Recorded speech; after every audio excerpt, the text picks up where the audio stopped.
Trump now seriously considering pardon for Sean Combs ahead of sentencing. White House officially says nothing. This is by Dominic Patton. Tuesday, July 29, 2025. A lot of articles are coming out about this. So this is Sean Combs and this is Donald Trump. Donald Trump is heavily weighing giving Sean Diddy Combs a full presidential pardon ahead of the convicted Bad Boy record founder's sentencing later this year. Nearly 2 months after Trump publicly entertained the notion of a Diddy pardon in the Oval Office gaggle, a comprehensive get-out-of-jail card for Combs is being seriously considered, an administration source tells the Deadline. More from Deadline. Those are other articles. Or additional articles. So additionally, as several associates of the much accused and currently incarcerated All About the Benjamin performer have been pitching the White House, other insiders confirm the topic has leveled up from just another Trump weave to an actionable event. Since Combs was found partially guilty in the NYC sex trafficking, or in his New York City sex trafficking trial earlier this month, of course, as a number of parties attest, this being the roller coaster of Trump world, any decision on a Combs pardon is in flux until POTUS, President of the U.S., actually puts his signature on the paper. So repeatedly denied $50 million bond and release from Brooklyn Metropolitan Detention Center since his arrest last September, Combs could end up spending 2 to 3 years in federal prison upon his sentencing on October 3rd by Judge Arun Subramanian. If I pronounce it wrong, sorry about that, but it goes on to say that any sentence certainly would include time already served, that he's been in there by Combs. So even with that, the feds seeking the maximum under sentencing guidelines, an appeal is widely expected to be launched by the 10-attorney deep defense almost immediately after sentencing occurs. Contacted by Deadline, Combs' defense team, led by Mark Anilfillo and Tenny Garagio, I don't know these names, so don't kill the messenger, had no comment, on any pardon talk for the client. So while the number of individuals close to Combs, both personally and professionally, have been very active in seeking White House recourse for the Grammy winner, the defense team itself has no significant participation in this process, I hear. So up on 1600 Pennsylvania Avenue, the reply was that the White House will not comment on the existence and non-existence of any clemency request, according to an administration official.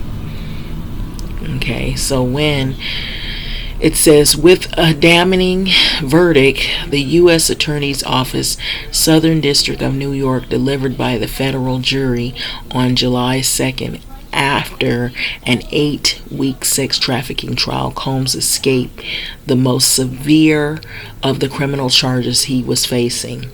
So even before the mixed verdict came in, Trump exclaimed on May 30 that when it came to Diddy pardon, he would certainly look at the facts. If I think somebody was mistreated, whether they like me or not, or don't like me, so he said he would look at it. So once big on Trump, Combs became quite critical of him during the Republicans' first term and endorsed Joe Biden in 2020. Before that, Trump and Combs had known each other for decades, with the former bluntly calling the latter a good friend. This was in 2012. Soon after hitting stardom and often ostentatious, Combs was a regular on the 1990s and 2000s Manhattan party and charity circuit, and often came into contact with Trump, who moved in similar circles. Now I want to stop right there. Reading this, and when I saw this, I was a little bit taken aback, but then I gave some deep thought. Now this is just a speculation of my opinion. I wouldn't be surprised if Sean Diddy Combs and his dealings are a lot bigger and more people involved that we don't know about. They're famous, high-profile politicians and probably big figures and people from foreign governments that attended the parties, and I bet it's in connection with the Epstein parties. It's all connected, I suspect. And if he's going to possibly get Ghislaine Maxwell out, he could surely get Sean Combs out. You know, he said he'll look at it. But I think that somehow they're all tied together. Like it says, they moved in similar circles. So if you got people with money and they're able to have that wielding of the economical power, and they can make things happen in the world because they have that money, they can make phone calls and make people a star tomorrow or lose all their career. You wouldn't think that if people have that amount or level of ability to do something like that just because they got caught, that if they're moving in similar circles with these people who are also connected with Epstein, moving in circles, that they wouldn't be connected all together. We're just looking at what is a mirrored image of what Epstein was really doing. And they're looking at Sean Diddy Combs and looking at him, and he's taking the fall. And I'm not trying to give him a pass for what he did, but he's not the only one involved. That's what I'm saying. I think this thing that we're looking at here is all connected. That's what I'm saying. I believe it's all connected. Epstein, he's doing his thing on the island, and he's doing his thing, what he does, and he's flying under the radar, and he's able to do it for so many years and not get caught. And we had Sean Combs. It was the word on the street. Nobody said anything. And I have to bring in another person or character. He was able to do the same thing, but he got caught, locked up. R. Kelly. You know, they're all doing the same stuff. It's just two people were brought down, and then one was brought down because he got caught, and then they claimed that he committed suicide, but did he really commit suicide? And now we got somebody in office, and he's trying to let the girlfriend out based on her word. Is all she got to do and say, oh, he didn't go to the island, he didn't participate in those activities, we were just friends. I'm just giving you something to think about here. I'm just thinking that this thing is a lot bigger than what we know. But anyway, moving along, in this article it says that Trump, the apprentice Trump, told ex-Danity Kane singer Aubrey O'Day that he thought her former boss was a good guy. So I'm going to stick up for him. Those were Trump's words. A asserting in May of this year that no one has asked for a pardon for Combs. Trump added, "I know people are thinking about it." As May 12 starting the trial went on, okay? Says, "I know people are thinking about it," but jumping into the fray after weeks of trolling Combs, Curtis 50 Cent Jackson vowed to stop any pardon. "I'm going to reach out so that he knows how I feel about this guy," the Trump-friendly rap star May 31st posted on social media. So weeks later, after that hearing and harrowing testimony of the drug-fueled freak-off parties, sex sessions, and violence, and ex-girlfriend Jane, and the very pregnant Cassie Ventura, as well as the ex-staffers, male escorts, and law enforcement, the jury of 4 women and 8 men only convicted Combs on the charges of transportation to engage in prostitution. Avoiding a likely life sentence, the 55-year-old Combs was declared not guilty in early July of sex trafficking and racketeering conspiracies.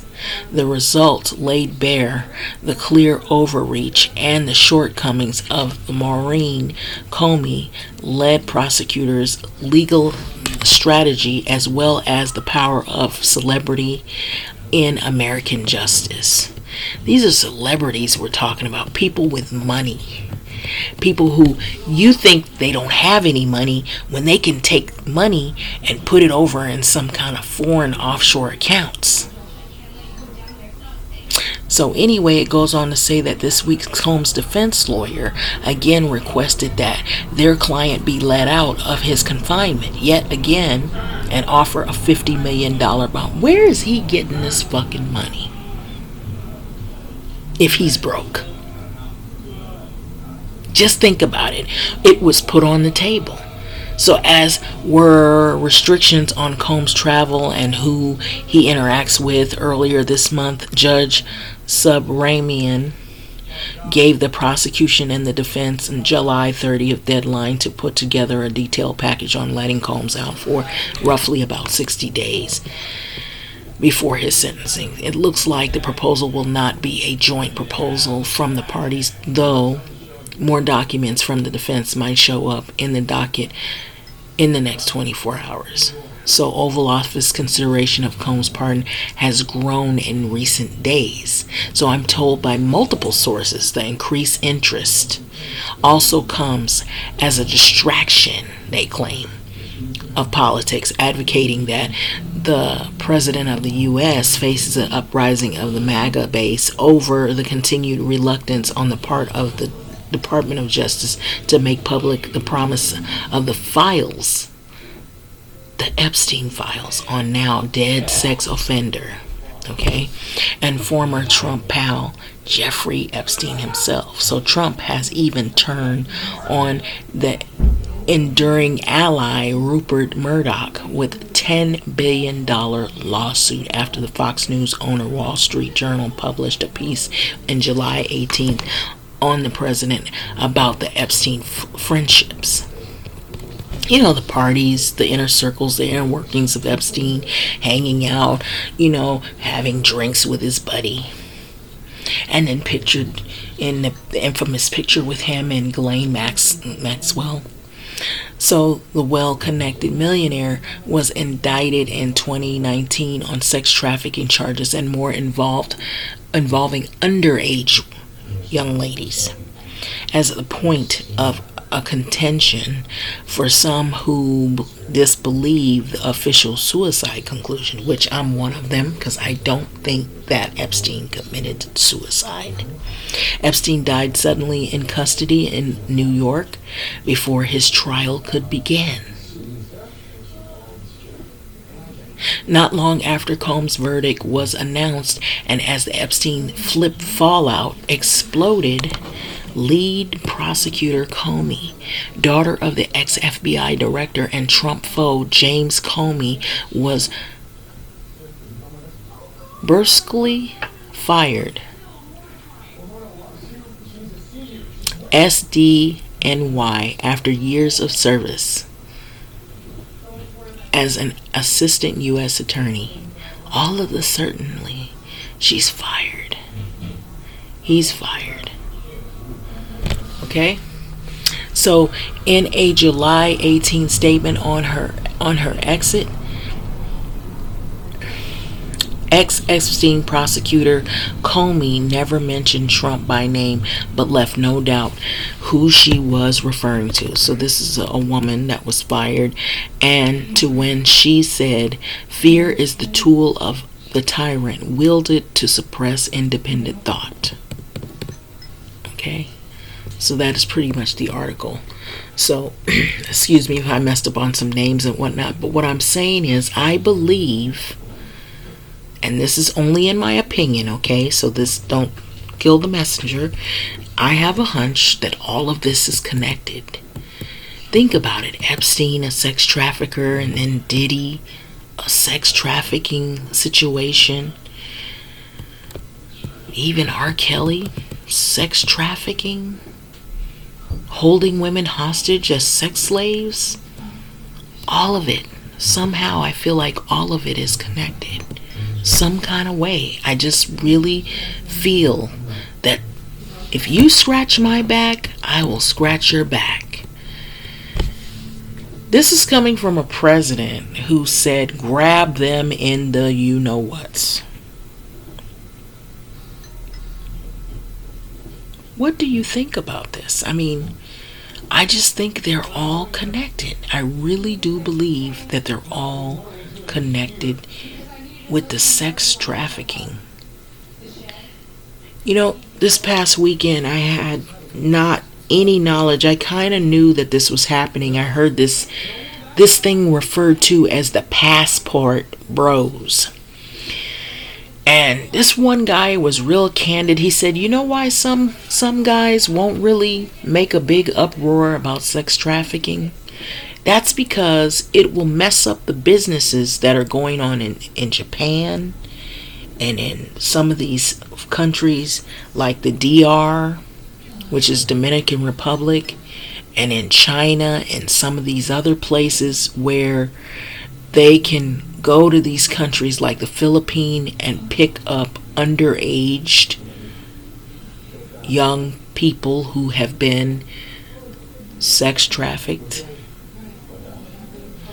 And then you have Epstein having an island, and he was able to get away with it for so long, so many years, and he had money out of the yazoo. I mean, if you got high profile celebrities and politicians and people visiting, they're on the flight list of high profile individuals.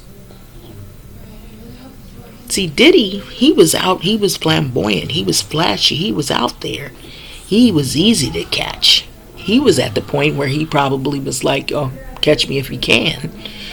But he got caught. But him getting out a pardon from Trump doesn't really surprise me. Being so that would distract people and they would think he's a fine guy. He got out, did he? But you can't see the connection here. All of it's connected to sex trafficking. It all is. And I'm hearing that it's a big, big business.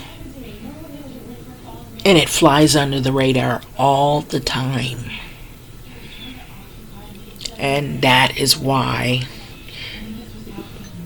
people get bashed, they get belittled, they're afraid, they're in fear, they don't want to mention names. They're even threatened if they say who's involved.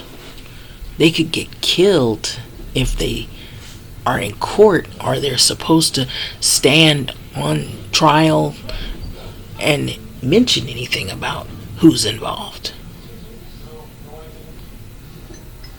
I mean, think about it.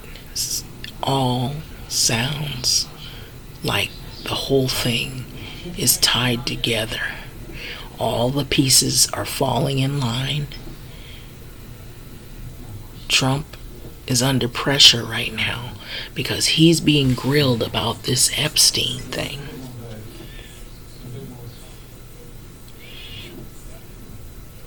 But if he gets out Diddy, if he gets out Ghislaine Maxwell, they too were involved in similar issues, and they're all connected.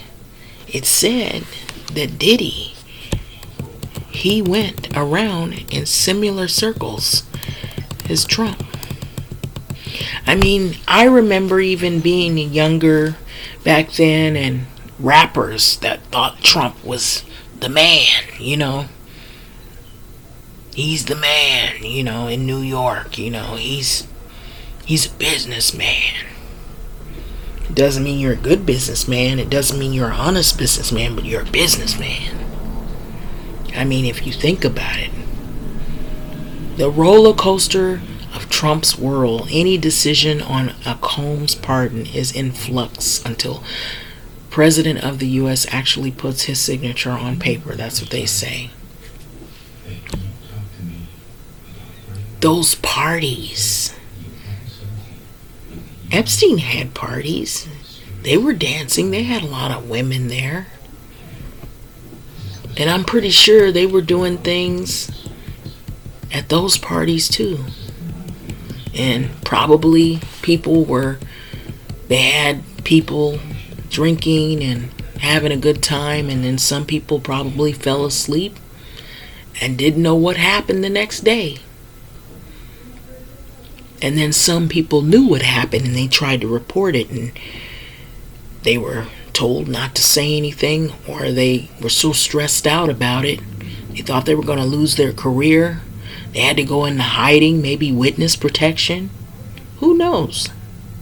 Because these are powerful people that have a lot of money, and they can just make you go away. It's something to think about.